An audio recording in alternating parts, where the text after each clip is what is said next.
ഛത്തീസ്ഗഡിൽ അറസ്റ്റിലായ sister പ്രീതിയും sister വന്ദനയും ഉടൻ നാട്ടിലേക്ക് മടങ്ങില്ല. കേസ് റദ്ദാക്കുന്നതിനുള്ള നിയമ നടപടികൾ തുടരേണ്ടതിനാലാണ് തീരുമാനം. എഫ്ഐആർ റദ്ദാക്കണമെന്നാവശ്യപ്പെട്ട് ഹൈക്കോടതിയിൽ ഹർജി ഉടൻ നൽകും. ആദിൽ പാലോടാണ് വിശദാംശങ്ങളുമായി ചേരുന്നത്. അതിൽ ഈ കേസ് റദ്ദാക്കുക എന്നുള്ള ആവശ്യം അത് വലുതാണ്. ഹൈക്കോടതിയിൽ എപ്പോഴാണ് ഹർജി നൽകുക? മറ്റൊന്ന്, ഈ തുടർ നടപടികൾ അതിനൊക്കെ ശേഷമേ ഇവർ നാട്ടിലേക്ക് മടങ്ങുള്ളൂ അല്ലേ?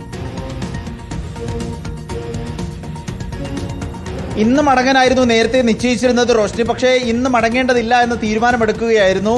നിയമപരമായ ചില നടപടിക്രമങ്ങൾ പൂർത്തീകരിച്ച ശേഷം മാത്രം നാട്ടിലേക്ക് മടങ്ങിയാൽ മതി എന്നുള്ളതാണ് ഇപ്പോൾ നിശ്ചയിച്ചിരിക്കുന്നത്.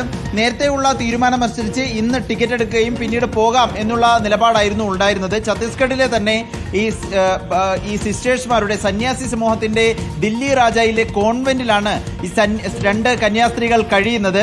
പ്രീതിയും വന്ദന സിസ്റ്റർമാർ കഴിയുന്നത്. അവർ ഇനി അവിടെ നിന്നും ബിലാസ്പൂരിലെ ഹൈക്കോടതിയെ സമീപിക്കാനുള്ള നീക്കമാണ് നടക്കുന്നത്. ഈ കേസ് തന്നെ കള്ളക്കേസാണെന്നും എഫ്ഐആർ റദ്ദാക്കണമെന്നും ആവശ്യപ്പെട്ട് ഹൈക്കോടതിയെ സമീപിക്കാനുള്ള നീക്കം നടക്കുന്നു. അതിന്റെ നടപടികൾ പുരോഗമിക്കുകയാണ്. ഈ നിയമ നടപടികൾ പൂർത്തിയായ ശേഷം മാത്രമേ ഇനി കേരളത്തിലേക്ക് മടങ്ങി വരികയുള്ളൂ എന്നതാണ് നിലവിൽ സന്യാസി സമൂഹം അറിയിക്കുന്നത്. റോഷ്നി, ശരി. ആദിൽ പാലോടാണ് വിശദാംശങ്ങൾ നൽകിയത്.